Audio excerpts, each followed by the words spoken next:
first article is about inequality. Inequality, sir, income inequality, and wealth inequality, आय की असमानता और कुल धन की असमानता। इन दोनों संदर्भ में एक बहुत अच्छा आर्टिकल है। एक्चुअली मैं इस डिबेट का आपको थोड़ा बैकग्राउंड समझा दूँ। What actually happened, there is a very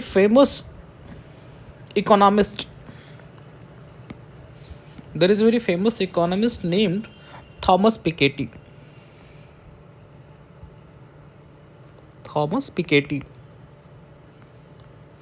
and इनके साथ में हैं लुकास चैंसल। और इन दोनों ने एक बहुत अच्छी किताब लिखी थी 2017-18 के आसपास में कि ब्रिटिश राज टू बिलियनियर राज।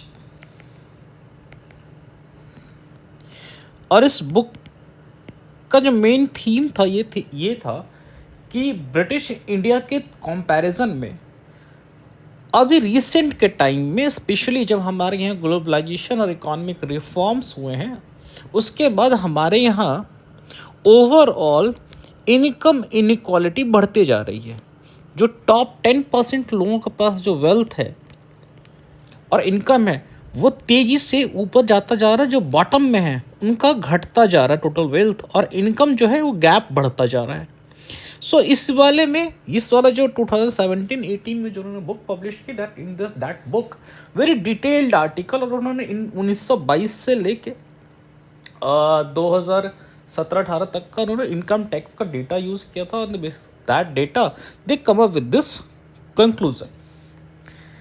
उसी सीरीज में फर्दर आगे बढ़ते हुए अभी उन्होंने रिसेंटली कुछ दिन पहले they publish income and wealth inequality in India 1922 से लेके 2023 तक। ऑलमोस्ट उन्होंने 100 ईयर्स का डेटा कवर किया। और ये इन्होंने कुछ दिन पहले, इनफैक्ट मार्च के 16-17 मार्च को इन्होंने पूरी रिपोर्ट पब्लिश की। And this time this is Thomas Piketty, ये Lucas Chancel, and along with this Nitin Kumar Bharti and Anmol Somanchi, this 4 economist together published. अब जब ये डेटा, जब इन्होंने ये फिर से अगेन इन्होंने अपने इस रिपोर्ट को पब्लिश किया, तो उन्होंने अपने इस पुराने जो 2017-18 में इन्होंने पब्लिश किया था उसी बात को इन्होंने पुनः पुष्टि की, इस बार और अच्छी डेटाओं के साथ में। इन्होंने और दिखाया कि अभी प्रेजेंट 2015 से 2022 के बीच में जो इनइक्वालिटी है और बढ़ रही है। जो कोविड-19 के बाद जो असमानता है, आय की असमानता, धन की असमानता, उसमें और तेज़ी से इजाफा हो रहा है। तो इन सभी चीज़ों के संदर्भ में इन्होंने अपनी इस रिपोर्ट में पब्लिश किया, ठीक है। और इनके इस बात को अलग अलग इंटरनेशनल एजेंसीज की रिपोर्ट है, वो रिपोर्ट भी इनके इस बात को संतुष्ट करते हैं। जैसे कि ऑक्सफैम रिपोर्ट भी कई बार ये पब्लिश कर चुका है कि भारत में इनकम इनइक्वालिटी बढ़ते जा रही है। क्रेडिट स्विस के रिपोर्ट में भी आप देखेंगे किस तरह की बातें की जा रही हैं। लेकिन इस पूरे कहानी में ट्विस्ट यहाँ से आया कि इनके आर्टिकल पब्लिश होने के ठीक कुछ दिनों बाद 27 मार्च को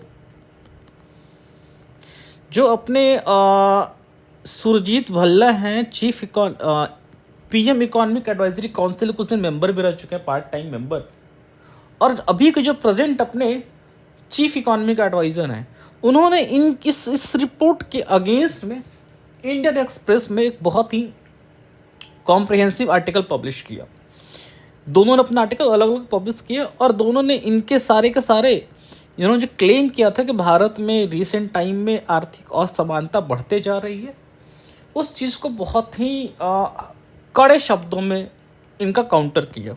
एंड इट वाज लाइक कि उनके जो आर्टिकल्स थे, इट वाज लाइक कि more they are trying to defend the government. जैसे लग रहा था कि गवर्नमेंट के आदमी ने या फिर किसी कोई मिनिस्टर के आदमी ने उस चीज़ को लिखा है। It was not like an independent scholar. उस चीज़ के उसके बाद इन्होंने फिर ये चारों ने उन दोनों को जवाब देते हुए आज कि द इंडियन एक्सप्रेस में दे पब्लिश दिस आर्टिकल, जहाँ पे उन्होंने उनके सारे दावों को खारिज किया। ठीक है। और जहाँ तक बात रही इनके रिपोर्ट के ऑथेंटिसिटी की, तो इनका रिपोर्ट अगर आप निष्पक्ष रूप से देखेंगे, न्यूट्रल रूप से देखेंगे, तो इनका रिपोर्ट वास्तविक रूप से, तथ्यात्मक रूप से अधिक सही है। सो उन दोनों ग्रुप में इन्हीं का पलड़ा भारी है। और ये टॉपिक आपके एग्ज़ाम के लिए बहुत ही महत्वपूर्ण है, क्योंकि पिछले 10वें प्लानिंग के टाइम से ही भारत में लगातार इंक्लूसिव ग्रोथ के बारे में बात की जा रही है।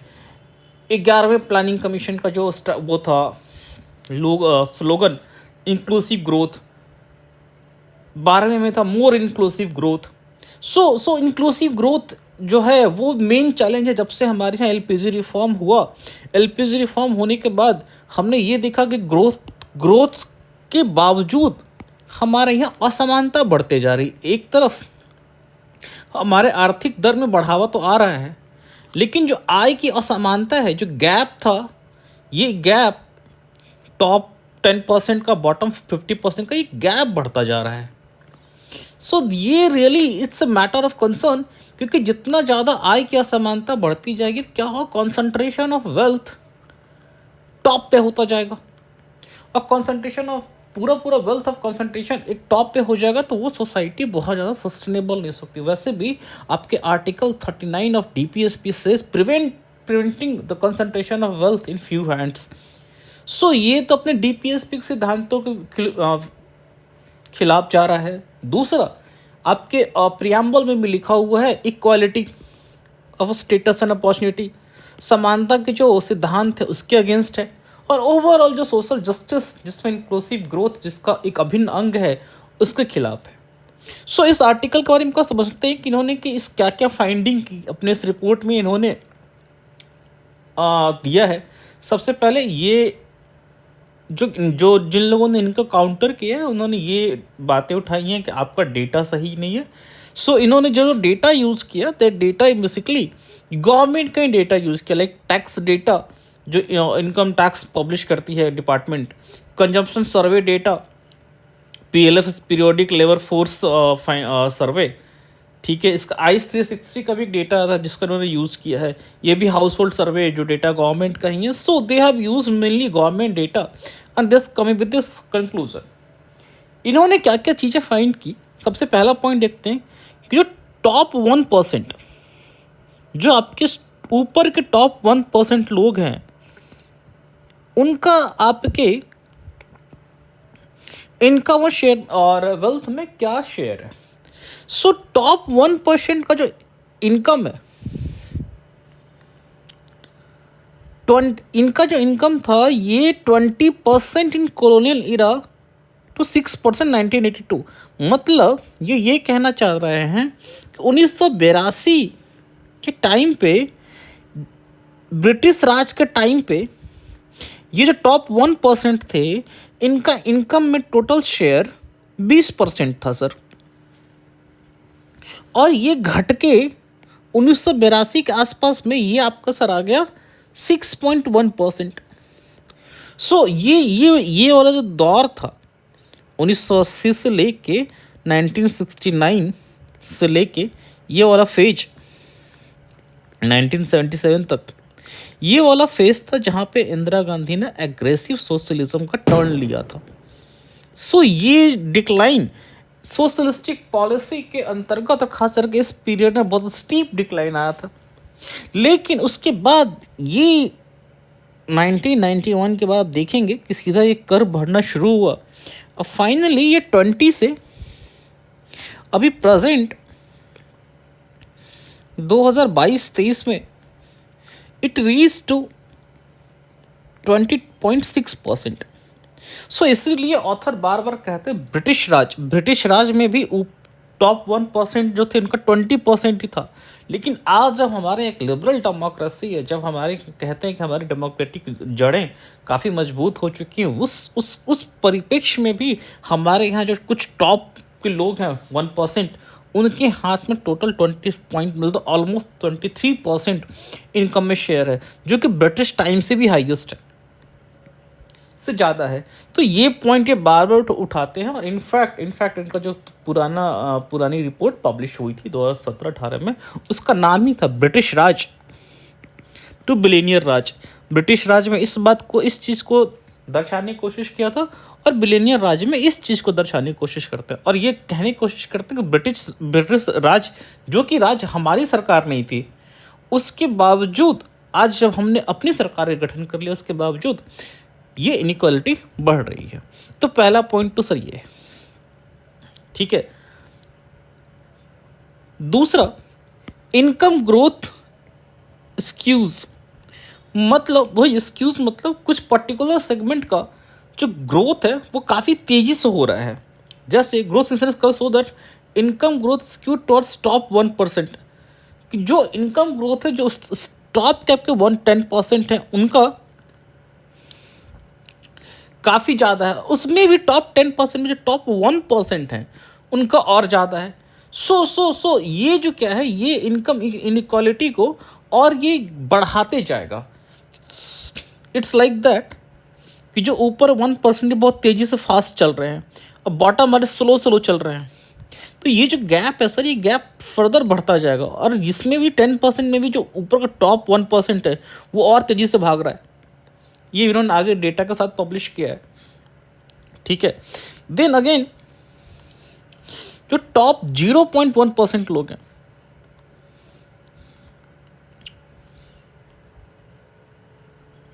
जो टॉप 0.1% लोग हैं उनका टोटल शेयर 10% है,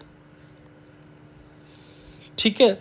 सो अगेन दिस सोच कि जो कुछ पिक्यूलियर लोग हैं, ये ग्रुप है जो टॉप पे, उनके हाथ में पूरा वेल्थ का कंसंट्रेशन होता जा रहा है, और जो बॉटम के 50% है, मतलब अगर मैं आपका ये पिरामिड बनाऊं तो ये ऊपर के टॉप लेयर को छोड़ दो, ये जो बॉटम के 50% हैं, ये 50% कि 1982 में इनका जो टोटल वेल्थ में इनकम में इनका शेयर था वो 24% था, जो कि घट के 15% आ गया। So this is not a good sign. ये दर्शा रहा है कि हमारी अर्थव्यवस्था समावेशी नहीं है, हमारी अर्थव्यवस्था में सामाजिक न्याय, सोशल जस्टिस अभी भी एक अवधारणा के रूप में ही है, ये मूर्त नहीं, फलीभूत और मूर्त रूप से हमारे जनतांत्रिक व्यवस्था में पूर्ण रूप से मूर्त और फलीभूत नहीं हो पाई है। सो ये इनके फाइंडिंग्स है, इस फाइंडिंग के थ्रू ये लगातार दिखाने की कोशिश कर रहे हैं कि सर इनकम इनइक्वालिटी एक बहुत बड़े इश्यूज को क्रिएट कर सकता है, ठीक है। वो भी हम भी डिस्कस करेंगे। फर्दर मूविंग, इन्होंने एक और चीज़ की बात की, वेल्थ टू इनकम रेशियो,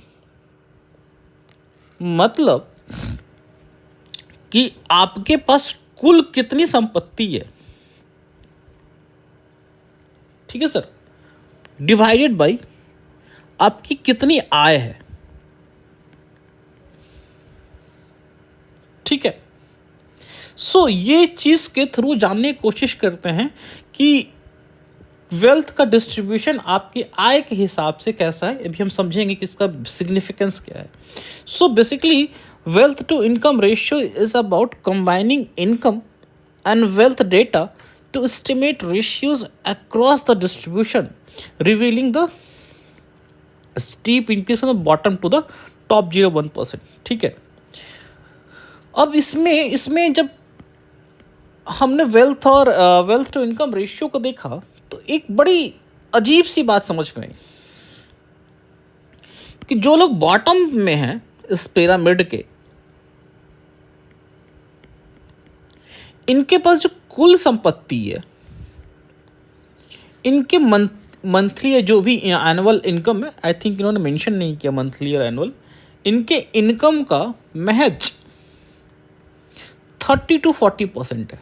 मतलब हुजूर, ये अगर पूरे साल भर में 1 लाख रुपए कमाते हैं तो इनके पास कुल संपत्ति बन पाती है, इनके पास कुल संपत्ति बन पाती है महज 30 से 40 हज़ार रुपये की।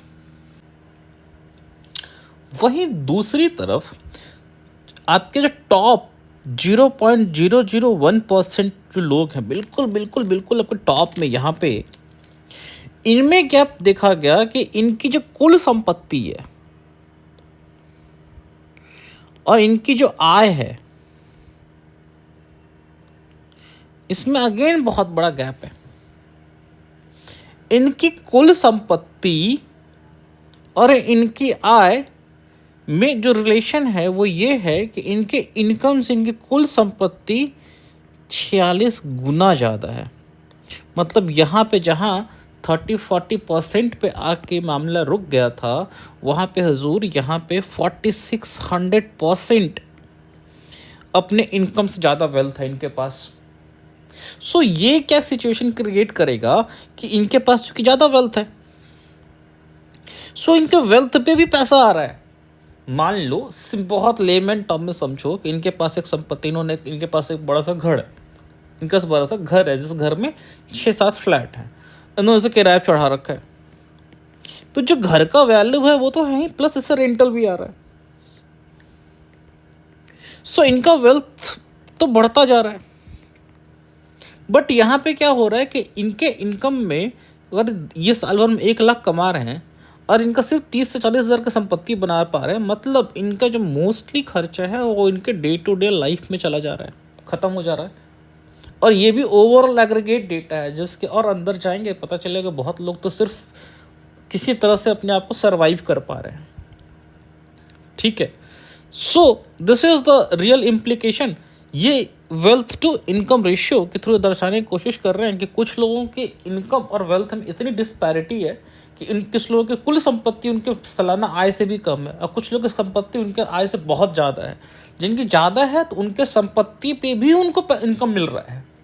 सो इस तरह से एक लूप क्रिएट हो रहा है कि उनके संपत्ति से उनको इनकम मिल रहा है, वो इनकम फिर उनके संपत्ति में ऐड होगा, इससे वो उनका बढ़ते जाएगा। ठीक है, अब बाकी जो हैं वो फंसे हुए हैं, क्योंकि डे टू डे लाइफ रोज़मर्रा के फायर फाइटिंग में है, उनकी पूरी पूरी इनकम चली जा रही है। तो इससे क्या होगा सर? इससे जो टॉप में ये आपका जो वेल्थ कॉन्सेंट्रेशन है, जो आपके संपत्ति का कॉन्सेंट्रेशन जो कुछ एक लोगों के हाथ में होता जा रहा है, वो आपका बढ़ता जाएगा। ठीक है, एंड इसका आपका टैक्स सिस्टम पे क्या इम्प्लीकेशन पड़ेगा ये समझना, ये बहुत अच्छी बात इन्होंने रेज की है।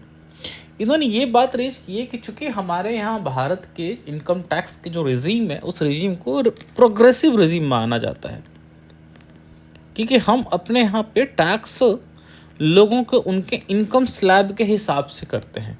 कि मान लो आप 0 से 7 लाख 7.5 लाख वाले रेंज में हो, so you will be tax I think very very less, बहुत कम टैक्स है। 7.5 से 10 की रेंज में हो, सालाना आय आपकी है, यू विल टैक्स ओनली 5%। और जैसे ही आप 30 लाख 40 लाख क्रॉस करेंगे तो आपको शायद 30% टैक्स पे करना होगा। सो इस तरह से हम कहते हैं कि हमने अपने आप टैक्स को स्लैब में बांट रखा है, और हमारे यहाँ जो टैक्सेशन सिस्टम है वो काफ़ी प्रोग्रेसिव है। लेकिन आप ये दूसरी बात यहाँ पे ये समझिए, इनका ये कहना है कि लेकिन अगर आप सिर्फ इनकम ना देख के कुल संपत्ति देखें और कुल संपत्ति की तुलना में देखें कि वो कितना टैक्स पे कर रहे हैं, तो आपको पता चलेगा जो ऊपर में टॉप में लोग हैं वो अपने कुल संपत्ति की तुलना में बहुत कम टैक्स पे कर रहे हैं इन कंपैरिजन टू वैसे लोग जो मिडिल या बॉटम में हैं। इस तरह से इनका ये कहना है कि जो हमारे यहाँ टैक्सेशन सिस्टम है that is not progressive, rather it's regressive. जिनके पास ज़्यादा संपत्ति है उनको आप कम टैक्स कर रहे हो, जिनके पास कम संपत्ति में ज़्यादा टैक्स कर रहे हो। सो दिस इज ऑल्सो एक बहुत अच्छा पॉइंट इन्होंने रेज किया है, जहाँ पे ये बात की है कि पॉलिटिकली हमें इस चीज़ के बारे में डिस्कस करने की ज़रूरत है कि हमें टैक्स फेयरनेस और वेल्थ ट्रांसपेरेंसी के इशू को पॉलिटिकली रूप से डिबेट करने की ज़रूरत है। ठीक है, एंड इस पूरे स्टडी का जो रिलेवेंस वो ये है कि हमारे आगे जाके हमारे टैक्सेशन पॉलिसी कैसी होनी चाहिए, इसका वो आगे यूटिलाइज किया जा सकता है। ठीक है, ये चीज़ अपन समझ गए। ना अब एक बात ये समझते हैं कि हमने अभी अभी जस्ट एग्जांपल में देखा कि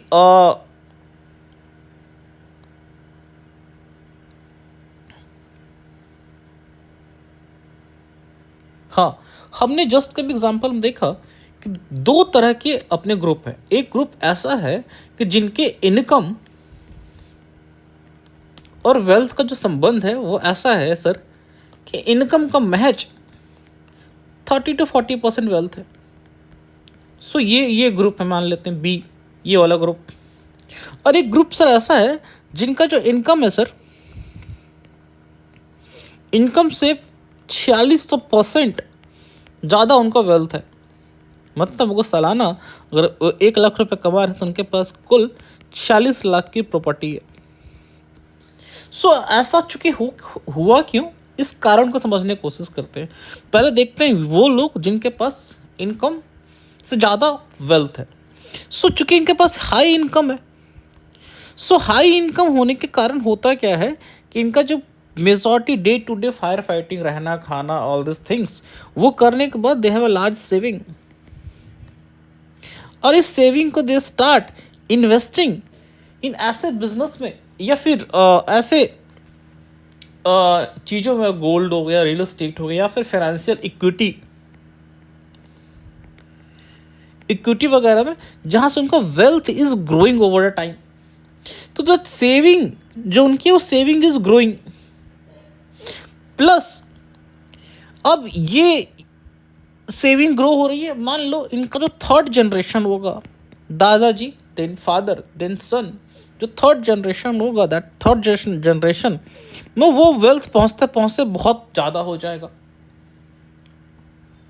और चूंकि ये जो तीसरा जनरेशन होगा, इसको जो वेल्थ मिला होगा उसके विरासत से मिला होगा, तो उसके पास धन वैसे ही बहुत है। और इंक्रीजिंग वेल्थ इन फैमिली में सबसे बड़ा जो रोल प्ले करता है वो इनके हिसाब से इंटरजेनरेशनल वेल्थ ट्रांसफ़र। मेरे पापा जी बहुत ज़्यादा कमा के छोड़ के चले गए, तो इनके बेटे को मिल गया, बेटे को बैठे बैठाए बहुत ज़्यादा वेल्थ मिल गया।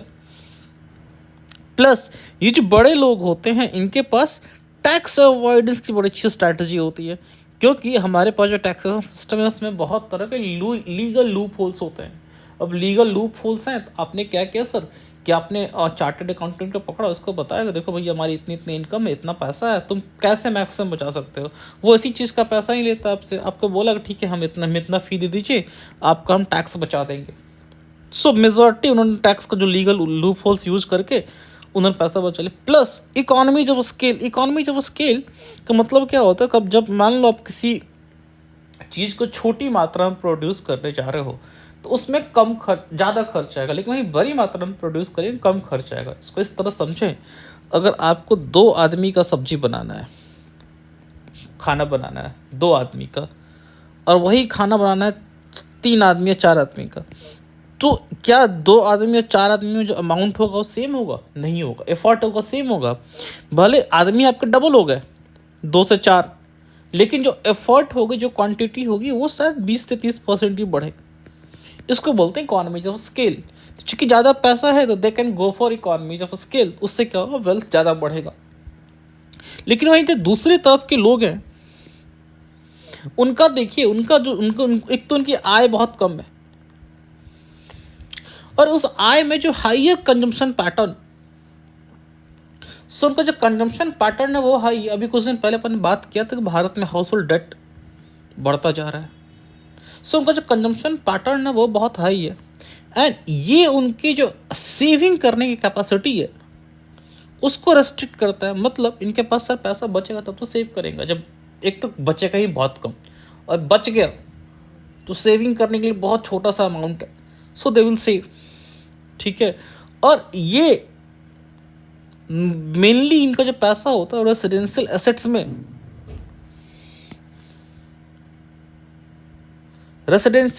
में, इनका पैसा होता है। मतलब इनका ये कहना है फिजिकल एसेट्स में, हमने कुछ दिन पहले डिस्कस किया था। अब फिजिकल एसेट्स में जब पैसा सर लगा होता है तो उसमें उस पैसे से वेल्थ जनरेशन करने की जो क्षमता होती है बहुत कम होती है। इसको एग्जांपल इस तरह समझो कि एक किसी आदमी ने फ्लैट लिया बहुत मेहनत करके 60 लाख रुपए में, उसने फ्लैट को 5 साल बाद बेचने गया, सो ही विल गेट 1 करोड़। 5 साल में ही गॉट 60 लाख का 1 करोड़। सपोज ये अच्छा प्राइस है फ्लैट का।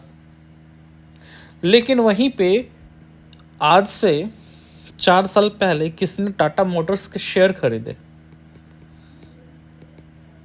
उसमें टाटा मोटर्स का शेयर का प्राइस था सर करीब 200-250 रुपया,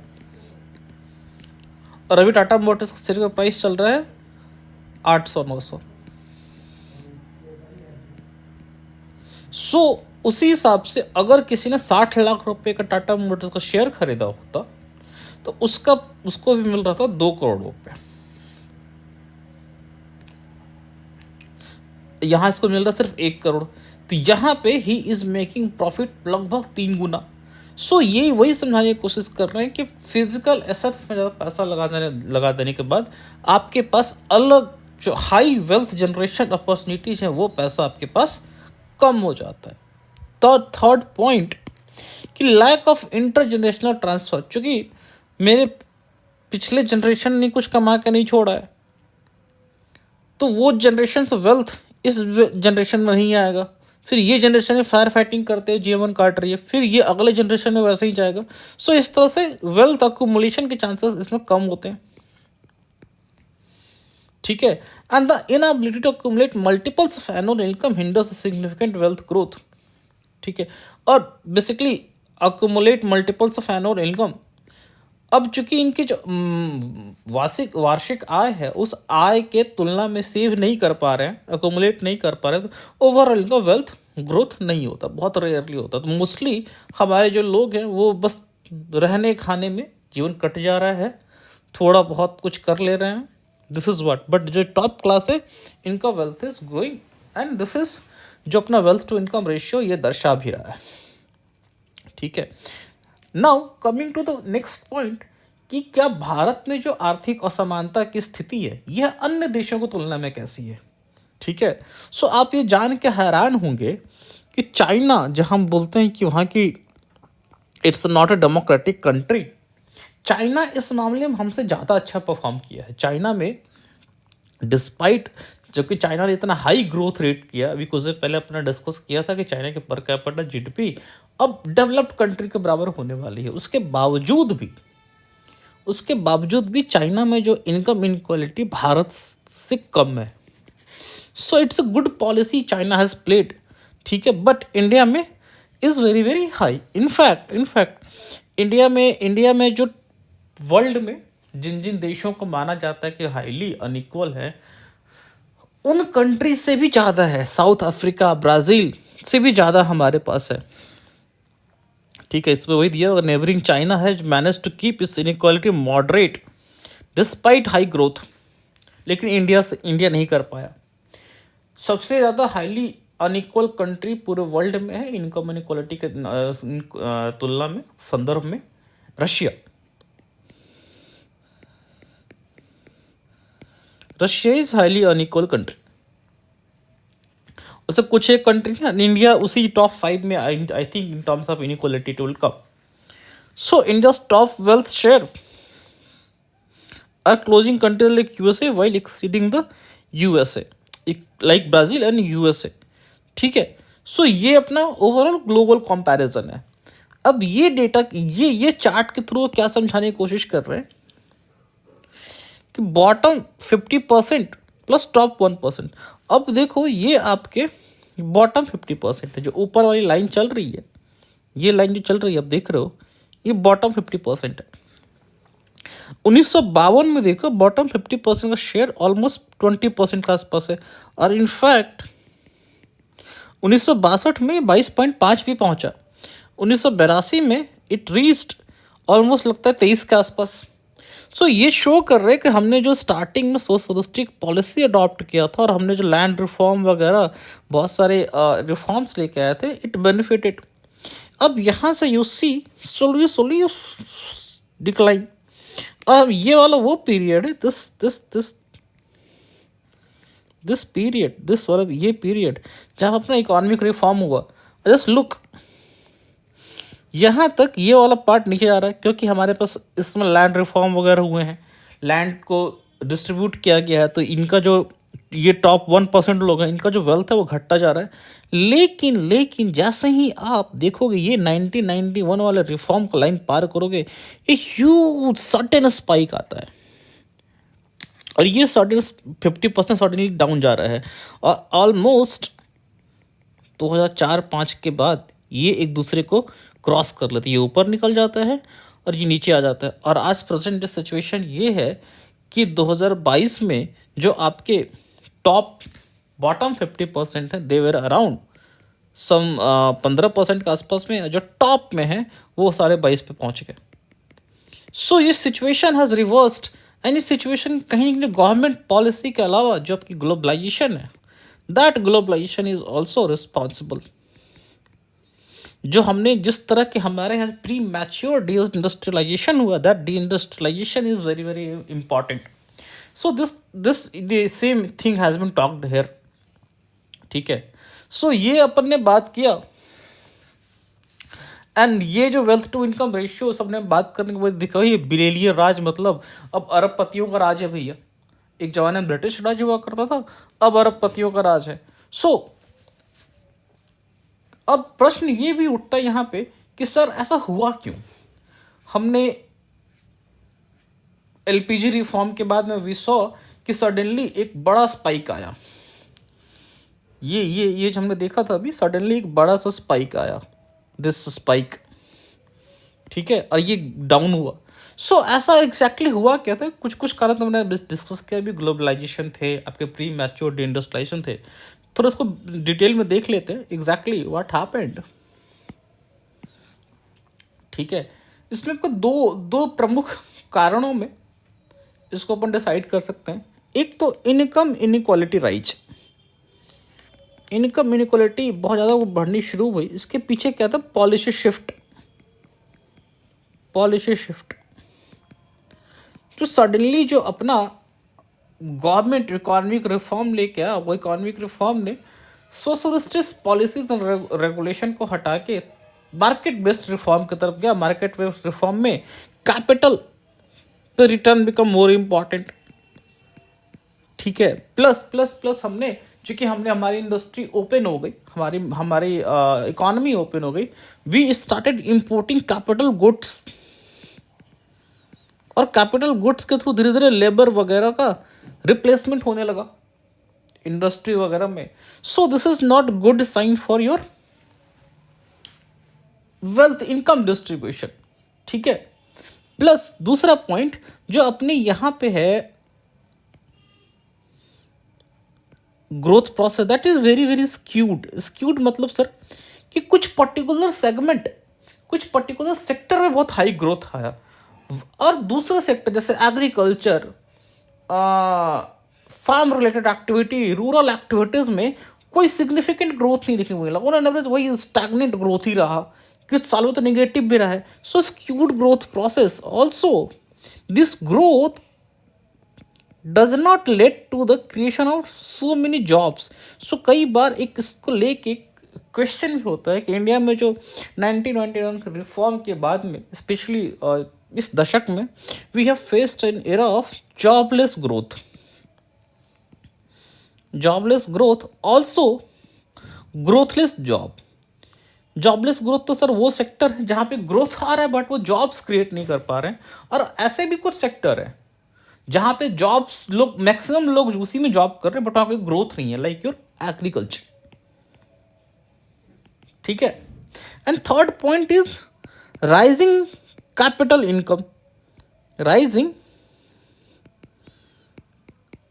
इनकम, इसका मतलब क्या हुआ कि सर आपका जो पैसा है, ठीक है, उस पैसे पर रिटर्न कैसा आ रहा है। मान लो मेरे पास 1 करोड़ रुपए है, इस 1 करोड़ रुपए को मैंने अलग अलग फैक्ट्री में बना के इन्वेस्ट किया, फिर मैंने कोई इंडस्ट्री सर्विस सेक्टर स्टार्ट कर दिया। सो मेरे कैपिटल पे हाई आ रहा रिटर्न, इस पे 20% 25% आ रहा रिटर्न। सो मान लो मेरे पास 25 लाख रुपए का सालाना इस पे आ रहा प्रॉफिट, एंड एक आम आदमी जो सॉफ्टवेयर इंडस्ट्री में काम कर रहा है वो पूरे साल भर में उसका 5 लाख का पैकेज है। सो मैं बैठे बैठे से 5 गुना ज़्यादा कमा रहा हूँ। सो rising capital income is again another factor.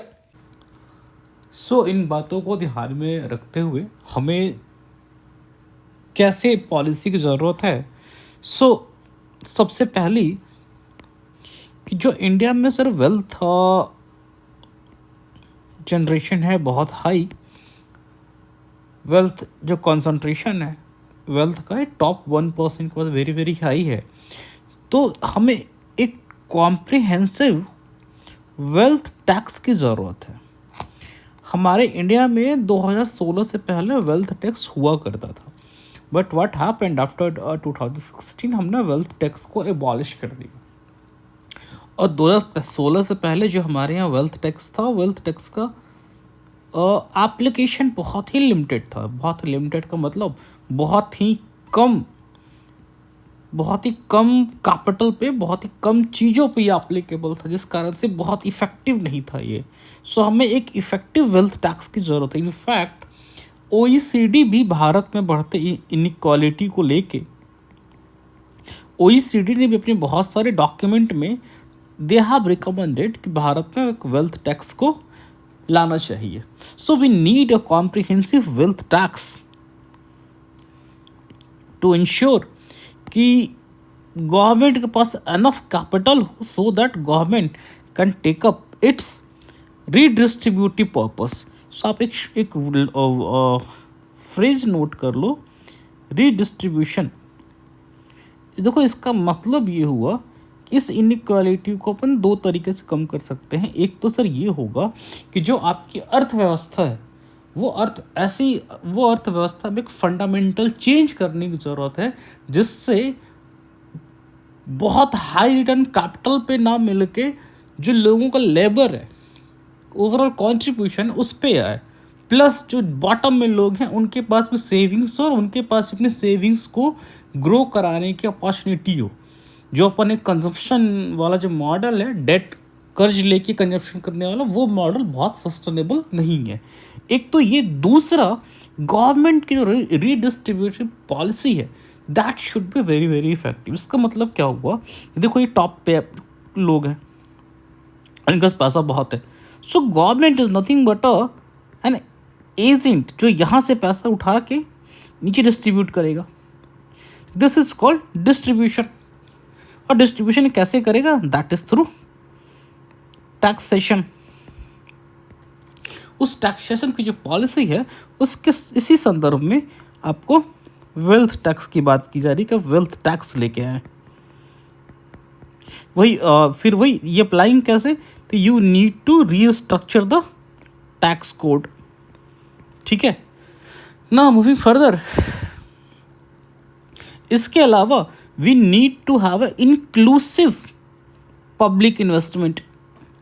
Sir inclusive public investment का मतलब ये हुआ कि पब्लिक इन्वेस्टमेंट इस लेवल पे आप करें कि बाकी सभी जो लोग वंचित रह जा रहे हैं उन सभी को इक्विटेबली एक्सेस हो। और किस चीज़ में public investment, health, education and nutrition, so that आपका जो इम्पैक्ट है इनइक्वालिटी का, जिनके पास कम पैसा है उनके पास इन चीज़ों के बेसिक चीज़ों का अच्छे से एक्सेस हो जाए, सो दैट एक ह्यूमन कैपिटल फॉर्मेशन पे इसका इम्पैक्ट नहीं पड़े। मतलब इनइक्वालिटी कारण जो बहुत सारे खामियां भुगतनी पड़ती हैं, बहुत सारी कमियों से इंसान को जूझना पड़ता है। सो इनइक्वालिटी के कारण वो कमियों से ना जूझे, इसलिए पब्लिक इन्वेस्टमेंट की ज़रूरत है, so that health, education, nutrition in चीज़ों से उनको बेस्ट से बेहतरीन सुविधा मिल सके, सो दैट एक well developed human resource develop हो सके। सो अच्छा, एक और जो बहुत इंपॉर्टेंट बात है, जो डेटाज हमारे यहाँ रिसेंट डेज में पब्लिश हो रहे हैं, दोस्त डेटा की क्रेडिबिलिटी को लेकर हमेशा क्वेश्चंस किए जा रहे हैं कि ये डेटा कितने सही हैं। सो वेदर इट्स GDP के एस्टिमेट का डेटा हो, इनफैक्ट मैंने जो कल 13 तारीख को द हिंदू का आर्टिकल को डिस्कस किया था एशियान डेवलपमेंट बैंक को लेके। एशियान डेवलपमेंट बैंक वाले आर्टिकल में द हिंदू का जो एडिटर उन्होंने लिखा था कि इंडिया की डेटा क्रेडिबिलिटी का इशू है। अगेन यहाँ पे भी इन्होंने भी अपने आर्टिकल में मेंशन किया कि इंडिया के डेटा को क्रेडिबिलिटी का इशू है। सो इसको भी हमें हॉलिस्टिकली देखने की जरूरत है, बिकॉज जब तक हमारे पास एक्यूरेट डेटाज नहीं होंगे तो how we are going to formulate the policy, this is also a big challenge. ठीक है, so we need to have credible data, विश्वसनीय data. This is your next point.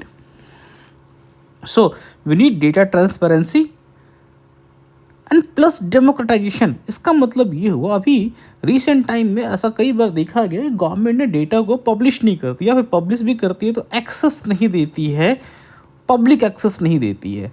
So this is not good. ठीक है, so government should provide public access also. ठीक है, this is article. इस article में एक और जो बहुत ही महत्वपूर्ण मुद्दा है वो ये कि कई बार गवर्नमेंट या फिर गवर्नमेंट साइड से क्लेम आता है कि ये जो हमारी इकॉनमी है ये इकॉनमी इनइक्वालिटी को प्रमोट कर रही है। ये भी हमने देखा थॉमस पिकेटी वगैरह के आर्ग्यूमेंट में हम लोगों ने जो अर्थव्यवस्था जो इकोनॉमिक मॉडल हमने अडॉप्ट किया है वो एक मॉडल आर्थिक असमानता को बहुत ज़्यादा प्रमोट करता है। इसी संदर्भ में इसके अगेंस्ट में गवर्नमेंट के साइड से आता है कि सर आप बोलते हो कि आर्थिक असमानता बढ़ रही है, लेकिन पॉवर्टी का डेटा उठाकर देखो, मल्टी पॉवर्टी इंडेक्स का डेटा उठाकर देखो, हम कंटिन्यूसली हमारे यहाँ जो पॉवर्टी का हेड काउंट है वो कंटिन्यूसली डिक्लाइन हो रहा है। तो कैसे आप कह सकते हो कि भारत में असमानता बढ़ रही है? इनफैक्ट हम लोग तो पॉजिटिवली लोगों को पॉवर्टी से बाहर निकाल रहे हो। और ये सिर्फ हमारा ही नहीं, ये जो आपके यूएनडीपी इंटरनेशनल बॉडी है इन्होंने भी कंफर्म किया हुआ है कि हमारे यहाँ पॉवर्टी इज डिक्लाइनिंग। सो आपका जो क्लेम है कि भारत में आर्थिक असमानता बढ़ रही है वो क्लेम टेनेबल नहीं है, उस क्लेम में दम नहीं है। सो इस बात को समझते हैं कि क्या सच में गरीबी का हेड काउंट कम होना इस बात को सही में दर्शाता है कि भारत में आर्थिक असमानता नहीं है? इस बात को हम चेक करने जा रहे हैं। सो एक छोटा सा ग्राफ बना के हम इस चीज़ को देखेंगे कि गरीबी हेड काउंट होना और आर्थिक असमानता में कोई डायरेक्ट कोरिलेशन नहीं है। गरीबी कम हो सकती है लेकिन एट द सेम टाइम आर्थिक असमानता बढ़ सकती है। इनफैक्ट भारत में केस भी वही है जहाँ पे आर्थिक असमानता को बढ़ाया जा रहा है, आर्थिक असमानता बढ़ रही है। देखो for example this is the curve. पहले हम लोग लेते हैं पर कैपिटा इनकम, ये जो अपना डेली जो अपना इनकम लेवल है, मंथली कंजम्पशन लेवल, उसके हिसाब से जो पॉवर्टी लाइन डिसाइड करते हैं। तो मान लो ये पॉवर्टी लेवल इनकम वाला मेथड यूज़ कर रहे हैं, ये समवेयर ये पॉवर्टी लाइन यहाँ पे है। ठीक है, और दो तरह के ग्रुप है। एक ग्रुप तुम्हारे जो top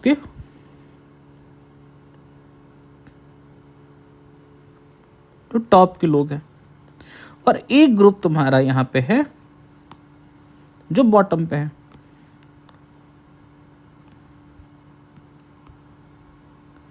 so imagine a situation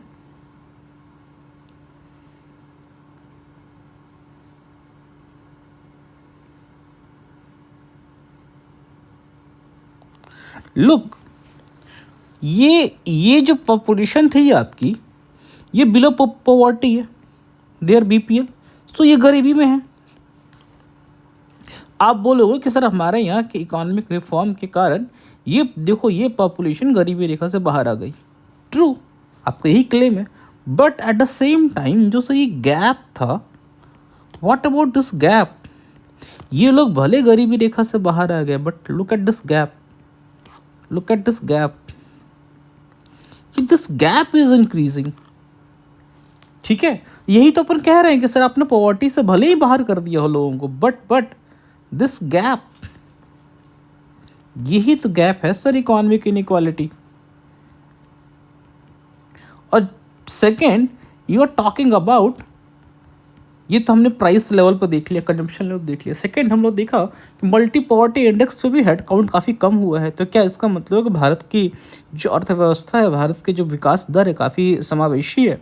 तो उसको भी देखने की कोशिश करते हैं। देखो बेसिकली जो अपने पास मल्टी पॉवर्टी इंडेक्स है, मल्टी पॉवर्टी इंडेक्स में जो जो इंडिकेटर्स हैं, वो इंडिकेटर्स, वेदर इट्स आपकी लिविंग कंडीशन में अंदर 6 कंपोनेंट है, ठीक है, उसके बाद आपका एजुकेशन है, हेल्थ है। सो अगर इन सभी पैरामीटर्स पे जो इंडिविजुअल या हाउस होल्ड है उनके पास खुद की कैपेसिटी होती कि इन सभी पैरामीटर्स पे खुद से अपने वो फुलफिल कर पाते, so then it has a meaning, और हम ये कह पाते कि नहीं ये आर्थिक असमानता के इम्पैक्ट इन पे नहीं आ रहा है। बट एक्चुअली क्या हो रहा है, ये सारे इंडिकेटर्स हैं जहाँ पे आपको मल्टी पॉवर्टी इंडेक्स पे डिप्राइवेशन होने पे आपको कहा जाता है कि मल्टी डायमेंशनली पुअर हो। So what government has done कि आपको इन सारे इंडिकेटर्स पे आपको डायरेक्टली थ्रू वेलफेयर मेजर्स आपको ये सारी फैसिलिटीज़ प्रोवाइड कर दी जा रही है। सर आपकी क्षमता विकसित नहीं हो रही है, बट रैदर आपको नहीं ये प्रोवाइड करा दिया जा रहा। लाइक आपको इसमें एक कंपोनेंट है लिविंग वाले में इलेक्ट्रिसिटी का, तो यू हैव सौभाग्य योजना, कुकिंग फ्यूल का है, सो वी हैव उज्ज्वला योजना।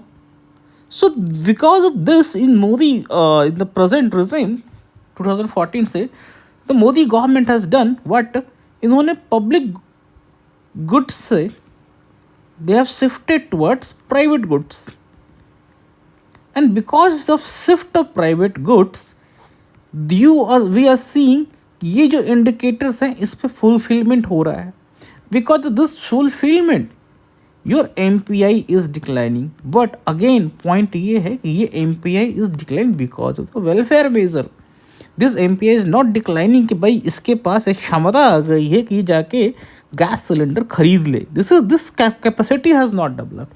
इनफैक्ट ये पाया गया कि उज्ज्वला स्कीम के अंतर्गत पहली बार जब लोग गैस खरीदने के बाद इनके पास दोबारा रिफिल कराने के लिए they don't go for second refilling, ठीक है। So declining poverty count, declining multi poverty index doesn't necessarily mean कि inequality या फिर inclusive growth is also happening, ठीक है।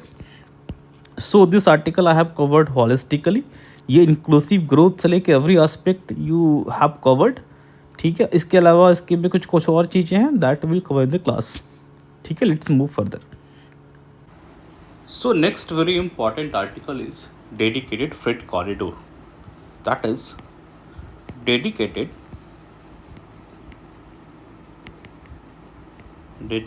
freight corridor. अभी रिसेंटली 2020 में इसकी पहली ट्रेन को अपने प्रधानमंत्री ने फ्लैग ऑफ किया, and now it has become operational on certain parts. इस चीज़ को लेके एक holistic article has been covered in both the Hindu as well as in Business Line, दोनों में सेम ही आर्टिकल है। सो इन आर्टिकल के देखेंगे इस आर्टिकल में क्या बात की गई है, बट ओवरऑल समझने की कोशिश करते हैं कि डेडिकेटेड फ्रेट कॉरिडोर एक इंडिपेंडेंट रेलवे लाइन जिस पे सिर्फ गुड्स को ही ट्रांसपोर्ट किया जा सके, उसकी ज़रूरत क्यों पड़ी। सो एक बात समझिए, 1951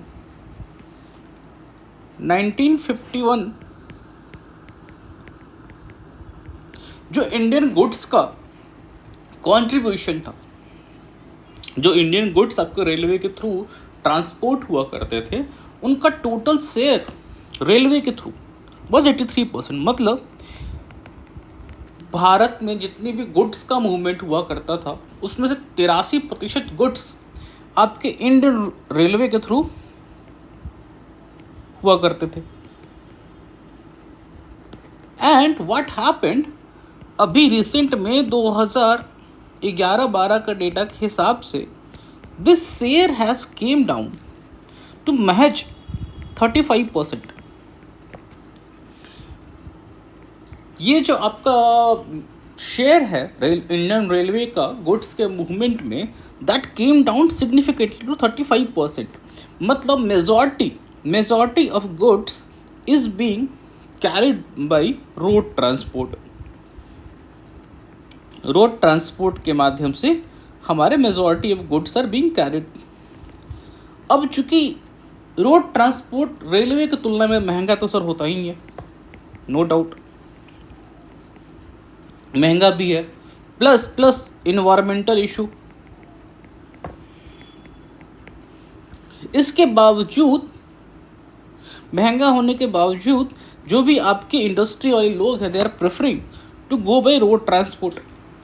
अब इसके पीछे रीज़न क्या है? क्योंकि रोड ट्रांसपोर्ट में फ्रैगमेंटेड एक ट्रक बाई ट्रक बेसिस पे कार्गो का मूवमेंट होगा, लेकिन यहाँ पे तो पूरा एक ट्रेन चेन है पूरे 42 वैगन्स का। सो व्हाट हैपेंड, ये महंगा होने के बावजूद, रोड ट्रांसपोर्ट महंगा होने के बावजूद, दे हैव टाइमली डिलीवरी। और इंडस्ट्री में गुड्स का मूवमेंट, जितना फास्टर गुड्स का मूवमेंट होगा उतने ज़्यादा आपका साइकिल फास्ट चलेगा। So timely delivery is very very important, जो कि इंडियन रेलवे में पॉसिबल नहीं हो पा रहा। क्यों नहीं हो पा रहा सर इंडियन रेलवे में timely? Because let's see, 2 sections है अपने, 2 प्लेस है, and we have a track. यहाँ से सर 2 ट्रेन चली, ठीक है सर, एक ट्रेन चली आपकी गुड्स और एक पैसेंजर ट्रेन,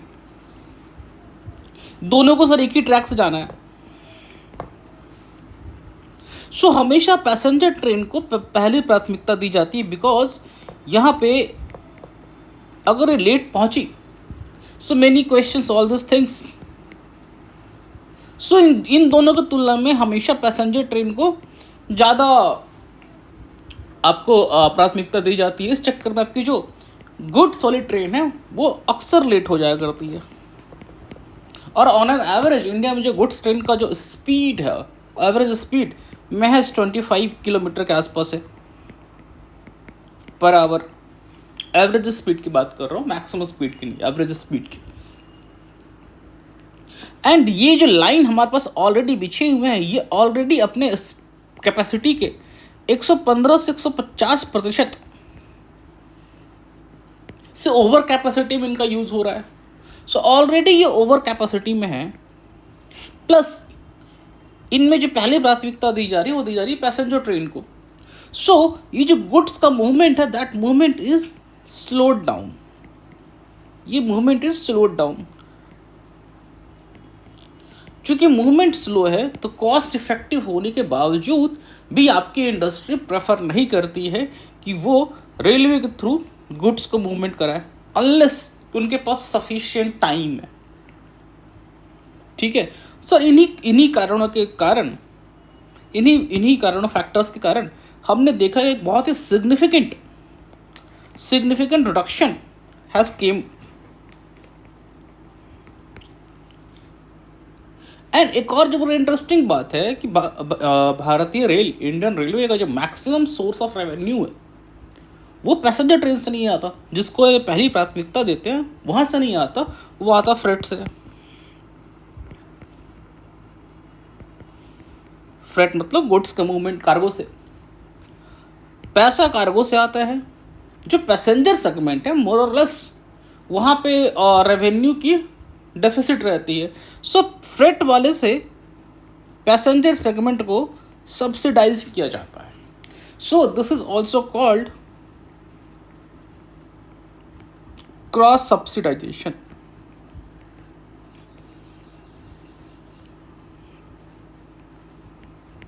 ठीक है, अब इस बात को थोड़ा और गौर से समझने की कोशिश करते हैं कि अगर हमारे भारतीय गुड्स का मूवमेंट मेनली रोडवेज के थ्रू हो रहा है, सो रोडवेज क्या है सर? रोडवेज कॉस्टली है प्लस फ्रैगमेंटेड है, एक साथ गुड्स नहीं पहुंचेंगे, पूरा पूरा कंसाइनमेंट है, तो कंसाइनमेंट में फ्रैगमेंटेड ट्रक्स के थ्रू आपका गुड्स का मूवमेंट हो रहा है। सो ओवरऑल जो आपका लॉजिस्टिक है, जो लॉजिस्टिक्स इंडिया में, ओवरऑल लॉजिस्टिक्स से कॉस्ट में इजाफा बढ़ा दिया करते हैं। अगर आपका लॉजिस्टिक्स का कॉस्ट में इजाफा हो जाएगा हाईली, मतलब 10 से 12% एक्स्ट्रा आपका कॉस्ट आ रहा है, सो आपके गुड्स, आपके जो कार्गोज है वो इंटरनेशनल मार्केट में कॉम्पिटिटिव नहीं होंगे। अगर इंटरनेशनल मार्केट में कॉम्पिटिटिव नहीं होंगे, सो हमारा एक्सपोर्ट है, हमारे एक्सपोर्ट पे इसका इम्पैक्ट आएगा। जो हमारे विदेशी काउंटर पार्ट है जो इस चीज़ को, गुड्स को खरीदना चाहते हैं, दे विल प्रेफर कि जहाँ सस्ता आ रहा है, और चाइना वगैरह में they are very good logistical system, so वहाँ पे जो ये cost, that cost is very very less. So इसी संदर्भ में 2005 में एक कॉन्सेप्ट को सोचा गया कि क्यों नहीं गोल्डन क्वाड्रिलेटरल रेलवे में बनाया जाए, दैट विल बी, 4 आपके बड़े मेट्रोपॉलिटन शहर हैं उन चारों को कनेक्ट किया जाए, and this concept emerge. This is Delhi, this is Mumbai, this is Chennai, and this is Kolkata. So plan was made, इन चारों को कनेक्ट किया जाए,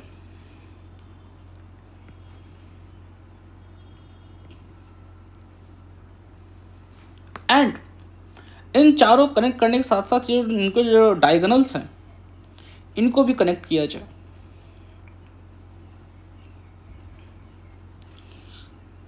और अगर अपन ये कर लेते हैं तो मेजॉरिटी गुड्स का मूवमेंट इसी ट्रैक पे होता है, so that we will be able to achieve कि जो मैक्सिमम एरिया, मैक्सिमम ट्रैक जिस पे अपना गुड्स का मूवमेंट होता है, उनके लिए हम एक सेपरेट ट्रैक बिछवा दें जिसका नाम है डेडिकेटेड फ्रेट। फ्रेट मतलब गुड्स, डेडिकेटेड मतलब सिर्फ वो ट्रैक पे गुड्स, आप पैसेंजर ट्रेन उस पर सर नहीं जाएंगे। कॉरिडोर मतलब this will be set corridor, ठीक है सर। ये कॉन्सेप्चुलाइज कर लिया गया 2005 में। 2008 में the cabinet came up with the proposal. अभी हम लोग 2 पे काम करते हैं, 2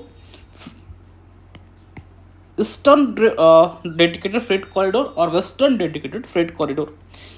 सर ईस्टर्न वाला will start from Ludhiana, it will start from Ludhiana and it will go like यहाँ से दादरी वगैरह होते हुए it will go to Dankuni, west Bengal, Dankuni west Bengal. Bihar होते, बिहार में the place called Sonpur, Sonnagar.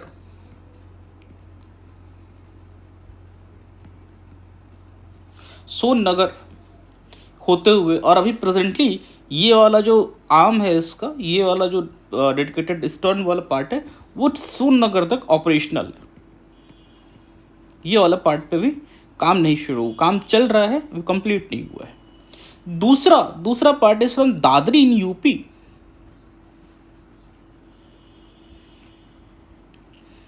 To Jawaharlal Nagar, Jawaharlal Nehru JLNPT port Mumbai. So Mumbai से आपको दादरी के लिए कनेक्ट किया गया।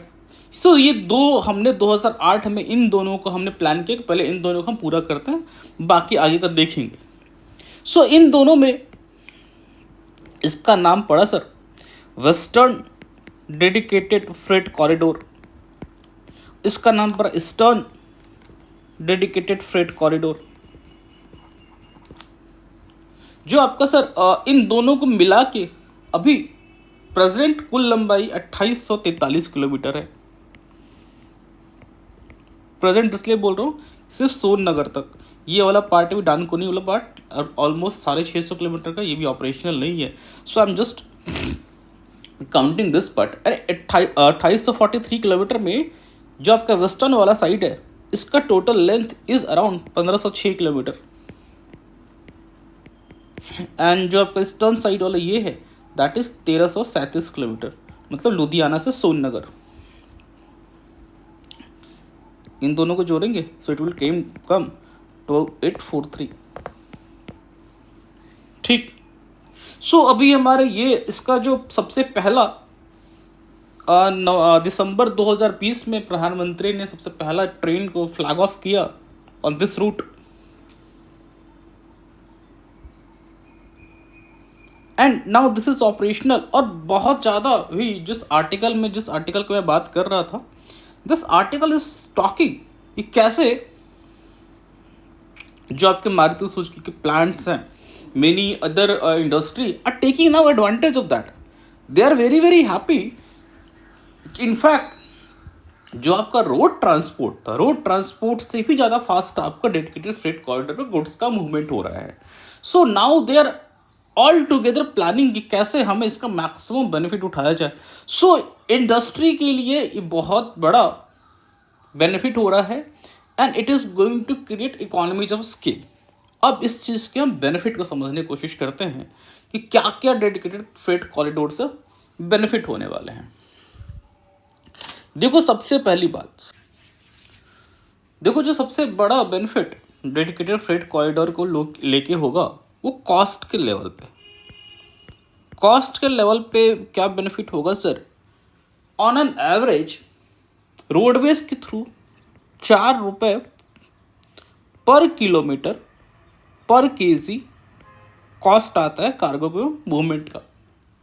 While coming to our road segment, railway segment, यहाँ पे फूड आइटम्स के लिए, फूड ग्रेन्स के लिए the cost will be 1.36 rupees. जहाँ पे 4 रुपये है, ये उसके आधे से भी कम है. सेकंड, जो इनके आयरन ओर वगैरह हैं उसके लिए 2.47 रुपीज़, और आपके पेट्रोलियम प्रोडक्ट्स के लिए महज 2 रुपया 13 पैसा, मतलब आधे से थोड़ा सा ज़्यादा. So you can see there is significant reduction in cost. Plus जिसका इशू था, पहले हो रहा था, दैट वाज टाइम. तो टाइम भी हमने, बिकॉज ये फ्रेट, ये जो कॉरिडोर है डेडिकेटेड है, सो टाइम का ये फैक्टर हमने रिड्यूस कर दिया. नाउ हमारा जो रोड सेगमेंट की तुलना में they are more time effective. Third factor is your environmental factor. एक ENY के रिपोर्ट के हिसाब से डेडिकेटेड फ्रेट कॉरिडोर 2030 तक they will reduce the carbon dioxide emission by 457 million ton of carbon dioxide के रिडक्शन को रिड्यूस कर देंगे, एमिशन को. So third factor is environmental. ठीक है सर. एंड चूंकि हमने डेडिकेटेड फ्रेट कॉरिडोर पे यूज़ करने वाले जो वैगन्स हैं, जो ट्रेन्स हैं, उनके कोचेज में हमने हाई एक्सल लोड यूज़ किया है. सो उस पर हम ज़्यादा लोड को लेके मूव करा सकते हैं. और इसका एक और जो इनडायरेक्ट बेनिफिट होने वाला वो ये होने वाला है, चूंकि पैसेंजर ट्रेन आपके डेडिकेटेड कॉरिडोर्स पे चलेंगे, तो जो आपका अभी प्रेजेंट कॉरिडोर है जिसपे पैसेंजर और गुड्स ट्रेन दोनों साथ चलती हैं, वहाँ पे कंजेशन कम होगा. और सर अगर वहाँ पे और कंजेशन कम होगा तो आपके जो पैसेंजर ट्रेन्स हैं उनका मूवमेंट फास्ट होगा, और उनका मूवमेंट फास्ट होगा तो consumer satisfaction will be there. So railway can ask for more rupees, railway can hike the fare and people will pay, because people are satisfied. ये Vande Bharat train में भी सबसे बड़ी प्रॉब्लम ये आ रही है कि Vande Bharat train is very very fast in comparison to Indian railway, not fast China और जापान के तुलना में, बिकॉज ये सेमी हाई स्पीड ट्रेन है, मैक्सिमम 160 किलोमीटर पर आवर की स्पीड से चलती है। So but Vande Bharat train में इशू क्या है कि बहुत हाई प्राइस है, इसलिए ऑक्यूपेंसी इसकी बहुत ज़्यादा है नहीं। बट व्हाट अबाउट जो मेरी नॉर्मल ट्रेन चल रही हैं, उनकी स्पीड टाइमली चले, सब कुछ चले। सो अगर हम 10% 20% भी फेयर हाइक करते हैं, so mass conversion will be there, so huge revenue, there will be significant और ह्यूज रेवेन्यू इन इंक्रीज। तो ये सारे तो आपके साथ डायरेक्ट बेनिफिट हैं। What about multiplier effect? What about multiplier effect?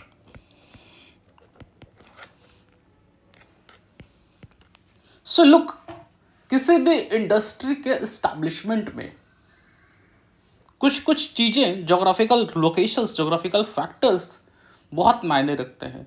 और उसमें से सबसे पहला होता है कि जो आपके रॉ मटेरियल्स हैं, रॉ मटेरियल्स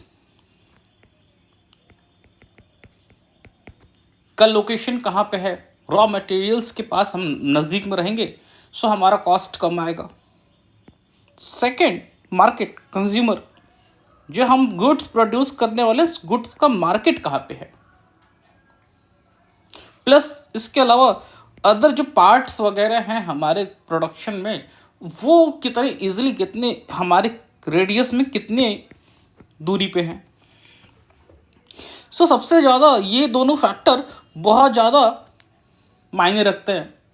जैसे अभी भारत में देखो, जितने भी आपके आयरन इंडस्ट्री हैं, this iron industry are mainly located near the source reason,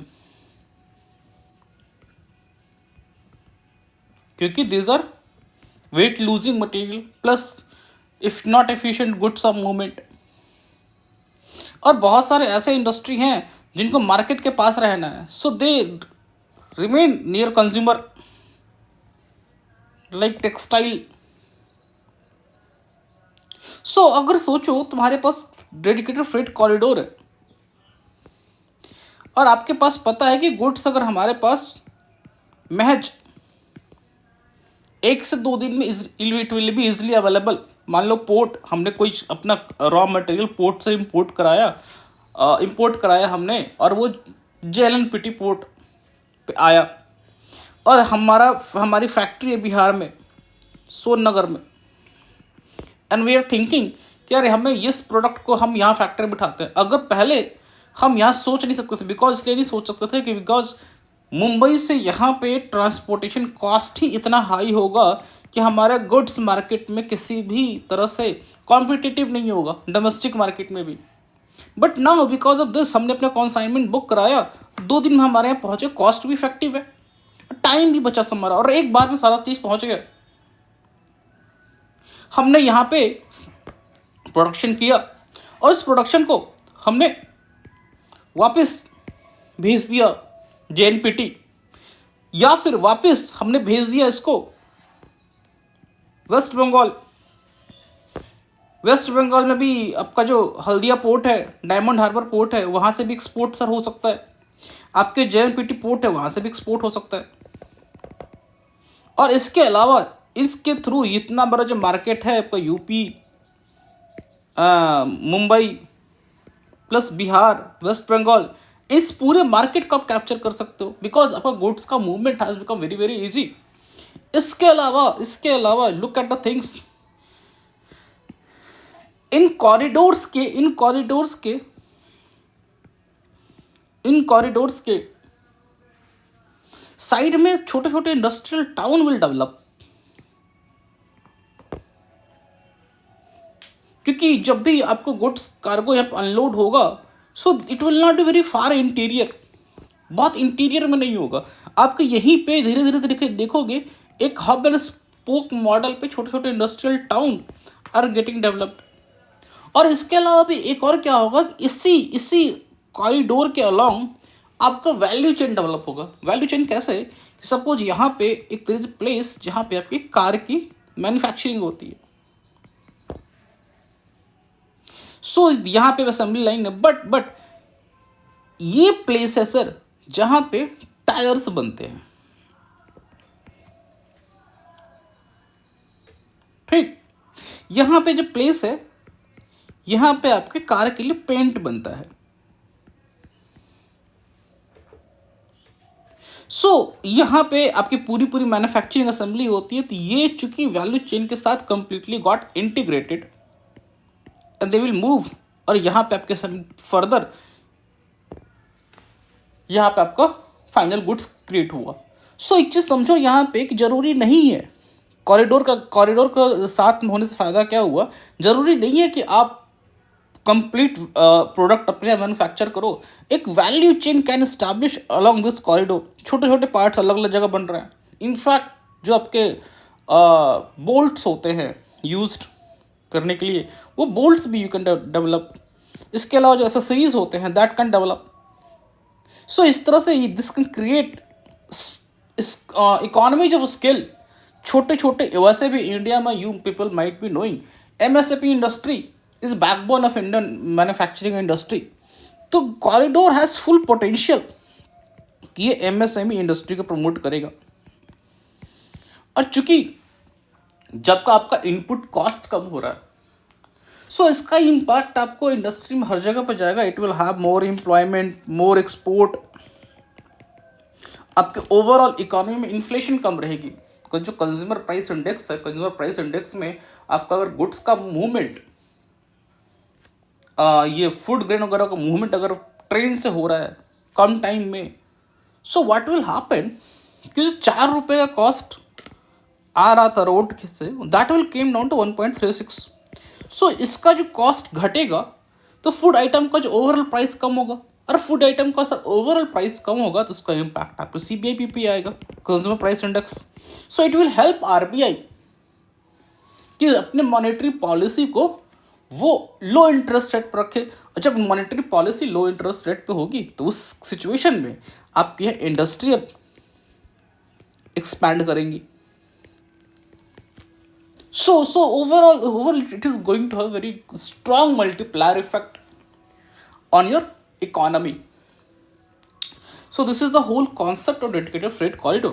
Now let's see the few things जो अपने इस आर्टिकल में कवर्ड है कि डेडिकेटेड फ्रेट कॉरिडोर का ऑब्जेक्टिव हमने देख लिया, कैसे करें। डीकंजेशन को हमें बढ़ावा देना है।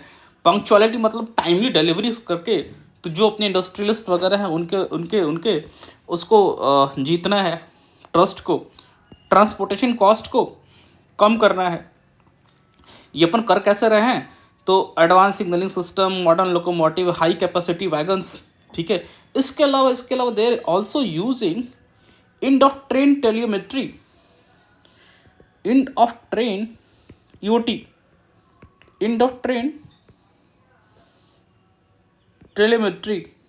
इसका यूज़ इसलिए किया जा रहा है, अभी के जो प्रेजेंट डेट गुड्स ट्रेन होते हैं उसमें एक आपका ट्रेन मैनेजर, इसको गुड्स गार्ड भी कहते हैं, वो आपके पीछे होता है, पीछे वाले वैगन में।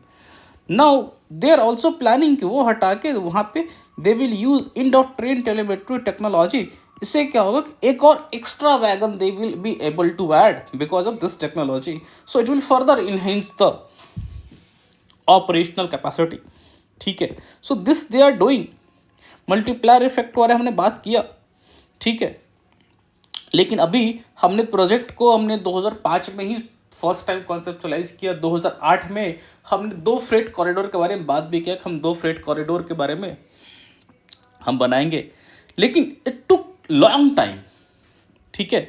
सो अगर हमें आगे भी ऐसे प्रोजेक्ट करने हैं तो हमें इनसे क्या सीख मिलती है और आगे इनको कैसे हम उसको सॉल्व कर सकते हैं। सबसे पहला डिलेज इन कॉम्प्लीशन। अब डिलेज इन कॉम्प्लीशन में सबसे 18 ईयर्स लगा इसको प्रपोजल को कंप्लीशन करने में। सो व्हाट हैपेंड, सबसे बड़ा इशू आता है लैंड को लेके। Land acquisition is the biggest issue, क्योंकि लैंड जो वहाँ पे है that mainly fall under the state government, और state governments are not very very cooperative, ठीक है। सो इंडिया में जब भी आपके इस तरह के प्रोजेक्ट होते हैं, वह रोडवेज का हो या फिर आपका रेलवे का एक्सपेंशन हो, कॉरिडोर का, so land acquisition is always the biggest issue, ठीक है। This is cost plus substantial cost. This came 1.24 lakh crore. तो 1.24 लाख करोड़ का प्रोजेक्ट इन्वेस्टमेंट हुआ, उसके बावजूद वी आर एबल टू, हमने क्रिएट किया। सो वी नीड ऑल्सो कि इस इतने बड़े फंडिंग को कैसे ऑफ बजट फंडिंग कैसे किया जाए। Either we can go for PPP model और थोड़ा other innovative model like infrastructure InvITs, you can utilise InvITs for further. ठीक है, ये बात तुमने कर दी लैंड एक्विजिशन। ठीक है, और क्या क्या लेसन वी लर्न कि कैसे हम मैन पावर को इफिशिएंटली यूटिलाइज कर सकते, कैसे कई जगह डेडिकेटेड फ्रेट कॉरिडोर के यूटिलाइजेशन में उन्होंने हाई इन टेक्नोलॉजी का यूज़ किया। ट्रैक को बिछाने में सिर्फ मैनुअल लेबर पे डिपेंडेंट ना होकर उन्होंने कई जगह हाई इन टेक्नोलॉजी का यूज़ किया। This is also very remarkable feature. So this is what हमने किया। And future road map is ये कि dedicated freight corridor is a need of the hour. ठीक है, इसको अगर अपन कर लेते हैं तो हमारे इकोनॉमी में एक बहुत बड़ा बूस्ट मिलेगा। ओवरऑल इंडस्ट्रियल लेवल से लेके ओवरऑल पूरे इकोनॉमी पे इसका मल्टीप्लायर इफेक्ट आने वाला है। Plus it will enhance your regional connectivity. Just imagine A small place in Bihar, Sonnagar can become a hub, नहीं कि बड़े गुड्स का, नहीं कि छोटे ही गुड्स का, but it can become manufacturing hub, क्योंकि इसके पास दो चीज़ें हैं। बिहार के पास अब तो डेडिकेटेड फ्रेट कॉरिडोर भी जा रहा है, प्लस नेशनल वाटरवेज भी है। सो मल्टी मॉडल ट्रांसपोर्टेशन की chances are very very high. Multi model transportation के वेरी वेरी हाई। बिहार जैसे स्टेट जहाँ पे sir industrial backwardness is the biggest reason for its overall backwardness, but Bihar एक ऐसा state जिसके पास स्ट्रैटेजिक लोकेशन एडवांटेज है, और उस स्ट्रैटेजिक लोकेशनल एडवांटेज को जब तक स्ट्रॉन्ग कनेक्टिविटी के साथ नहीं जोड़ा जाएगा तब तक आप उस स्ट्रैटेजिक लोकेशन एडवांटेज का बेनिफिट नहीं उठा सकते। सो वंस बिहार जैसे स्टेट में एक तरफ आप dedicated freight corridor plus national waterways दोनों का मल्टी मोडल ट्रांसपोर्टेशन बहुत इफिशियंट वे में किया जा रहा है, तो बिहार भी अपने स्ट्रैटेजिक लोकेशन को एडवांटेज को यूटिलाइज करके it can turn into a strong industrial hub. Plus, it is also having a youth bulge. So, all the factors can converge together to make Bihar as a great manufacturing hub. So, many things which have modernizing the rolling stock. Rolling stock जो भी word आप देखेंगे, इसका मतलब होता है कि railway का वो एसेट्स जो ट्रैक पे मूविंग है उसको लोग रोलिंग स्टॉक्स बोलते हैं। ठीक है, और इसके एक्सपीरियंस के हिसाब से there further going to expand the dedicated freight corridor. So this is the article on dedicated freight corridor. Definitely indirectly और directly question is going to be asked, जैसे ओवरऑल इंडस्ट्रियल डेवलपमेंट के बारे में, बिहार के strategic location, Bihar के कैसे hub बना सकते हैं, वहाँ पे definitely you have to write all this things. ठीक है, और हमेशा मैप बना के ही ऐसे क्वेश्चन को आप एग्जाम में लिखें। ठीक है, so this is our main section. Now further moving to our prelim section. तो our first article in our prelim section, that is the expansion of universe, a cosmic mystery.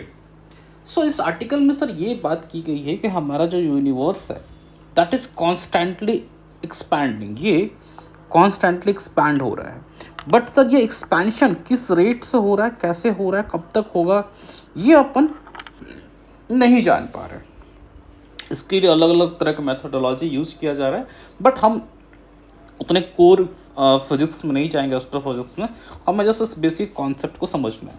So exactly हमारा अर्थ कैसे originate हुआ, इन सभी चीज़ों को लेके सबसे जो मोस्ट एक्सेप्टेड थ्योरी है वो theory of big bang. Theory of big bang, theory of big bang says कि एक सिंगल पॉइंट से इट एक्सप्लोडेड एंड तभी से अपना यूनिवर्स इज बीइंग क्रिएटेड, और तब से एक्सपेंशन चल रहा है। आप इस एक्सपेंशन को इस तरह समझो कि आपके हाथ में एक छोटा सा बलून है। ठीक है, उस बलून में आप दो डॉट्स को मार्क कर दो, then you start putting air inside the balloon, so it will start growing. और जैसे जैसे ग्रो होगा, ये जो दोनों पॉइंट्स हैं इनके बीच का डिस्टेंस ही बढ़ जाएगा, and this is a sign of expansion. So big bang theory ये कहता है कि यूनिवर्स इज कॉन्स्टेंटली एक्सपैंडिंग. हमने टेलीस्कोप वगैरह के जरिए इस चीज को कंफर्म किया इन 1920s के आसपास में. So what happened if universe is constantly expanding, तो we need to know कि किस समय में कहाँ तक किन किन चीज़ों का एक्सपेंशन होगा, एंड हाउ फास्ट, रेट क्या है यूनिवर्स के एक्सपैंड होने का. ठीक है, और यूनिवर्स एक्सपैंड हो रहा है तो उसके पीछे का मैकेनिज्म क्या है, उसके पीछे की ऊर्जा कहाँ से उसको आ रही है. ग्रेविटी उस एक्सपेंशन को रोक क्यों नहीं पा रहा है. क्या हमारा जो यूनिवर्स एक्सपैंड हो रहा है वो क्लोज्ड मैनर में एक्सपैंड हो रहा है कि ओपन एंडेड मैनर में एक्सपैंड हो रहा है.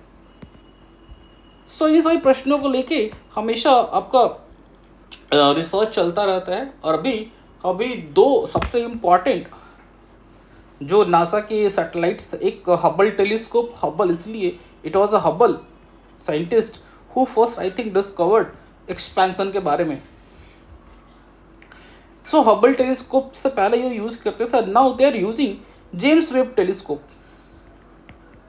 जेम्स वेब टेलीस्कोप, एंड इसके through it's a very large aperture telescope. ये इंफ्रारेड रेडिएशन जो वहाँ से आती हैं बड़े बड़े स्टार्स से, सो उनको रीड करके ये पता करता है. अब ये पता कैसे करता है सर कि दिस इज योर अर्थ और there very very far two stars. So इन दो स्टार्स से जो रेडिएशन आपकी आ रही है, infrared radiations, through this radiation we can measure कि इन दोनों का लोकेशन प्लस इनके जो ब्राइटनेस है उसको भी अपन मेजर करते हैं. नाउ विद टाइम अब वी सॉ कि विद टाइम थोड़ा सा इनके डिस्टेंस में चेंज आ रहा है. इट्स सेम लाइक बलून पे जो तो दो पॉइंट्स हैं, अगर इन दोनों के बीच डिस्टेंस चेंज आ रहा है दैट मीन्स दे आर, वो एक्सपेंशन हुआ. यहाँ से अपन रेट ऑफ एक्सपेंशन कैलकुलेट करते हैं. But for knowing that we need to know also the exact कि वो कितना चेंज आ रहा है और रेडिएशन के थ्रू उसको मेजर करना. इसलिए हम यहाँ पे टेलीस्कोप लगा के उस चीज़ को बहुत ही बिना किसी फिल्ट्रेशन, बिना उसमें किसी तरह का मैनिपुलेशन के हम इससे जानने की कोशिश करते हैं. So this is what James Webb telescope is doing. Just go and search कि इसका नाम जेम्स वेब पे क्यों पड़ा. फर्स्ट क्वेश्चन आपके लिए, ये कहाँ पे लोकेटेड है, how many countries are having partner with this. ठीक है, so this is your first question जो आपको करना है. दूसरा, बिग बैंग थ्योरी में पढ़ लेना जाके who was the first person जिसने पहली बार यूनिवर्स के एक्सपेंशन के बारे में थ्योरी दिया था. ठीक है, so this is your first article. Further moving to second article is about your hepatitis. है ना, हेपेटाइटिस बीमारी है जो पेट से संबंधित है. और हेपेटाइटिस 5 तरह के होते हैं. Hepatitis A, B, C, D, E. A और E is not so dangerous. Basically ये भी खतरनाक है बट ये आपके फूड में ढंग का फूड नहीं, हाइजीनिक फूड नहीं है. कुछ उसमें इन्फेक्शंस वगैरह हैं. So it can create problem to your liver. Now coming to hepatitis B, C, D, these are viral hepatitis. ये आपके वायरस के कॉन्टेमिनेशन के थ्रू, ट्रांसमिशन के थ्रू दिस कैन हैपन. और उसमें भी हेपेटाइटिस बी एंड सी में इसमें जो सी है, C can be prevented through medication. दवाई वही दे के ठीक हो जाता है. लेकिन बी के लिए, हेपेटाइटिस बी के लिए वी नीड वैक्सीनेशन. बिना वैक्सीन के से ठीक नहीं होगा. और डी के बारे में बहुत ज़्यादा बात इसलिए नहीं होती कि जिनको बी एंड सी होता है उनको उनको ही डी हो सकता है. सो बेसिकली आपको बी को कंट्रोल करना है सर. हेपेटाइटिस बी कंट्रोल कर लेंगे, डी अपने आप कंट्रोल हो जाएगा. सो दिस इज द मेन मुद्दा जिस पे भी WHO का रिपोर्ट आया. WHO की रिपोर्ट में बात की गई कि कोविड वायरस के बाद जो सेकेंड सबसे बड़ा लिथल वायरस है जो डेथ काउज करता है, that is sir your hepatitis, viral hepatitis. And viral hepatitis का जो प्रेवलेंस है that is very very high in India. India में almost India is on number 2। You can see after China we are on number 2। चलो China को point पे हमने पीछे छोड़ा। सो हमने चाइना से हमने अच्छा परफॉर्म किया, लेकिन overall we will see the country Indonesia, Nigeria, Pakistan, Ethiopia, उनसे भी हमारा prevalence is very very high. So इसके पीछे बहुत सारे factors we look into that कि हमारे पे अंडर डायग्नोज्ड अनट्रीटेड बहुत सारे लोग इश्यूज होते हैं, but no one is going to be diagnose. Diagnose मतलब उनके ऊपर कोई प्रॉपर टेस्ट वगैरह नहीं किया करवाया जा रहा है। So all this creating issues. सिर्फ ओनली 1 in 10 केसेस, 10 में से सिर्फ एक केस को डायग्नोसिस किया जाता है कि भाई इनको हेपेटाइटिस बी और सी है कि नहीं है। ठीक है, so this low diagnosis rate is very very real issue. And exclusion from treatment मतलब बहुत सारे हमारे पास प्रोग्राम्स है जहाँ पे इसके लिए एक्सक्लूसिव ट्रीटमेंट नहीं किया जाता, और they many people excluded from treatment because they can't afford vaccine और मेडिकेशन। ठीक है, इसको लेके गवर्नमेंट ने 2017-18 national hepatitis viral control programme भी लेके आई है। ठीक है, but still it is not giving very good result. जहाँ एक तरफ टीबी का ट्यूबरक्लोसिस का जो स्क्रीनिंग है उसका डायग्नोसिस है that is very very high, around 70-80%। वहीं हेपेटाइटिस बी एंड सी का महज 3 से 10% है। So in comparison to tuberculosis, hepatitis, viral hepatitis को due attention has not been given. ठीक है, so this are the challenges hepatitis को लेके। Vaccination, low vaccination rates. ठीक है, अभी भी बहुत सारे जो हमारे एडल्ट पॉपुलेशन है जिनको बचपन में नहीं दिया गया था, they have not taken vaccination against hepatitis. Coverage का इशू है, स्क्रीनिंग का issue, there is no wide spread screening. और कुछ हेपेटाइटिस वाले केसेस में that needs certain required treatment, longer treatment. So exam में क्वेश्चन आपके 2-3 तरह का आ सकते हैं कि हेपेटाइटिस जो बीमारी है वो कैसी बीमारी है, वायरल भी है, नॉन वायरल भी है, किसके अगेंस्ट वैक्सीन की जरूरत पड़ती है वो, किसके अगेंस्ट रखने जरूरत नहीं पड़ती वो। इनफैक्ट 2019 के यूपीएससी प्रीलिम्स से क्वेश्चन पूछ चुके हैं, तो सच क्वेश्चन कैन दोबारा पूछ सकती है। ठीक है, so go and check this issue very thoroughly. Now further moving to the third chapter, cryogenic नाम क्रायो मतलब होता है ice, very low temperature. So cryogenic का जो नाम है, जब भी कोई cryogenic is the study of an application of materials at extremely low temperature, -153 degree Celsius पे। So it creates very very cold, very very freezy condition। इतने low temperature पे इवन गैसेस, हाइड्रोजन, नाइट्रोजन और air condense in liquid. सो समझ सकते हैं आप, nitrogen, hydrogen is also condense into liquid. और ये जो cryogenic fluids like helium, liquid nitrogen को एज ए कूलेंट यूज किया जाता है। कूलेंट मतलब ठंडा करने के लिए। सो पॉइंट ये है कि अगर हमें ऐसे इन चीजों को एज ए फ्यूल यूज करना हो, ठीक है, so how we are going to use them fuel. This is a big challenge because देखो होता क्या है कि ये बिल्कुल लो टेम्परेचर पे है, -153 डिग्री सेल्सियस के below. This is the minimum range. बहुत सारे इनको इनसे ज़्यादा चाहिए होता है। This is the minimum range इस पे। अब नाउ यहाँ से दे हैव टू क्रिएट, इनको हमें फिर फ्यूल यूज करना है। सो जस्ट इमेजिन सिचुएशन, इनको जस्ट इसी टेम्परेचर पर तो आग नहीं लगा देंगे। They need temperature different from this. ठीक है, सो उनको we have to first bring into normal temperature जहां पर इनको वेपराइज होगा, फिर तुरंत फायर करना है। सो ये सबसे बड़ा इश्यू होता है कि इतने लो टेम्परेचर तुरंत इनको वापस इस पे कैसे लेके आएंगे। ठीक है। और इनकी जो कैपेसिटी होती है, कंबशन कैपेसिटी और वैल्यू काफ़ी हाई होता है। दैट्स वाई जो हमारे यहाँ पर GSLV हैं, जियो सिंक्रोनस सैटेलाइट लॉन्च व्हीकल, उसमें जो अपना सबसे अपर स्टेज है वहाँ पे हम क्रायोजेनिक यूज़ करते हैं, क्योंकि क्रायोजेनिक जो थ्रस्ट है, क्रायोजेनिक इंजन्स जहाँ पे हम लिक्विड फ्यूल यूज़ करते हैं, उनका जो थ्रस्ट है वो thrust is very very high. और हमें हाई थ्रस्ट की जरूरत पड़ती है, क्योंकि जब हमें अभी कुछ दिन पहले मैंने बताया था जियो सिंक्रोनस ऑर्बिट के बारे में, लो अर्थ ऑर्बिट में हमें जहाँ भेजने के लिए हमारे लिए PSLV काफ़ी है।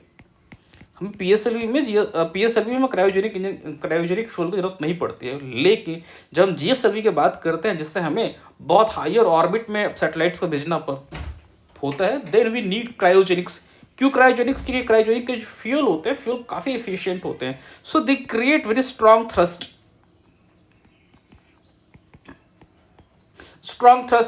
और इस स्ट्रॉन्ग थ्रस्ट के कारण they are able to go far beyond in the space. और ये सबसे आखिरी स्टेज होता है, उसके बाद सीधा आपका बहुत हायर ऑर्बिट में दे कैन पुट आपका मून मिशन के लिए GSLV वाज यूज्ड, ठीक है। So this is what about cryogenic technology. Cryogenic का की एप्लीकेशन रॉकेट प्रपोजल, जैसे मैंने बताया। इसके अलावा material science, energy storage, medical imaging के लिए यूज होता है। Now go and check cryogenic engine जो अपना है इसरो का, उसमें कौन सा फ्यूल की तरह यूज होता है और कौन सा ऑक्सीडाइजर की तरह यूज होता है। और दोनों का टेम्परेचर मुझे कमेंट में बताओ कि दोनों का टेम्परेचर कितना होता है। और क्रायोजेनिक इंजन डेवलप करना सोचो इतना बड़ा चैलेंज था कि भारत ने बहुत कंट्री को अप्रोच किया, बट किसी ने भारत को अपनी क्रायोजेनिक टेक्नोलॉजी नहीं दी कि भैया क्रायोजेनिक इंजन बनाते कैसे हैं। सो रशिया ने हमें 8 सिर्फ इंजन दिए थे क्रायोजेनिक। उन्होंने हमारा टेक्नोलॉजी ट्रांसफर नहीं किया। टेक्नोलॉजी ट्रांसफर की बात थी, बट उन्होंने ट्रांसफर नहीं किया। सो व्हाट वी डिड, हमने 3-4 इंजन को तो यूज किया अपने रॉकेट लॉन्च करने में, सैटेलाइट लॉन्च करने में, but it failed. So we started developing our own. और यहाँ पे हमने थोड़ा सा रिवर्स इंजीनियरिंग भी किया, हमने खोल कर देखा भाई कैसे काम करता है ये, and finally we develop our own cryogenic. This is huge feat for ISRO. और इसरो उसके बाद से ISRO has become got the global popularity. अभी they are working on GSLV Mk3 mark vehicle, और सबसे ज़्यादा उनके पास कैपेसिटी भी प्रोवाइड करने वाले हैं। सो गो एंड सी इट्स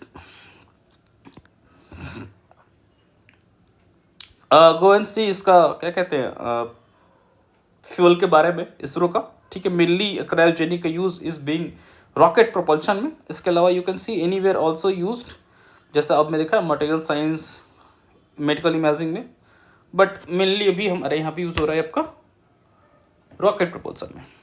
एक छोटा सा टॉपिक ले रहे हैं वीवीपैट को लेके हमेशा अभी कंट्रोवर्सी बनी रहती है कि हमें वीवीपैट में पॉलिटिकल पार्टीज को लेके भी कंट्रोवर्सी ने बनी हुई थी। सर वीवीपैट है क्या? Voter verified paper audit trail. So exactly what happened, ये VVPAT was introduced on the basis of supreme court के डायरेक्शन के बेसिस पे।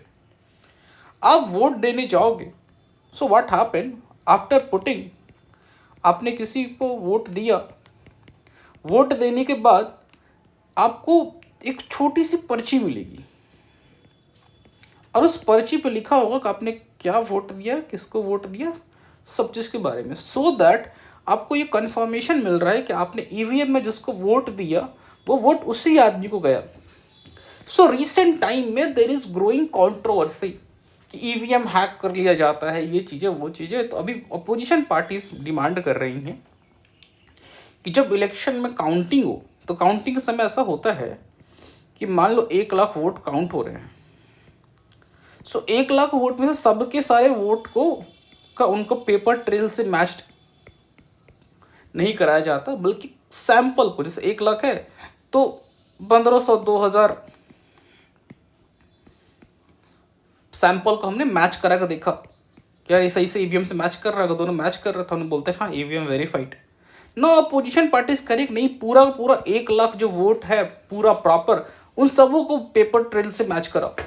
सो it is going to create huge problem, logistical problem, because it's time consuming होगा।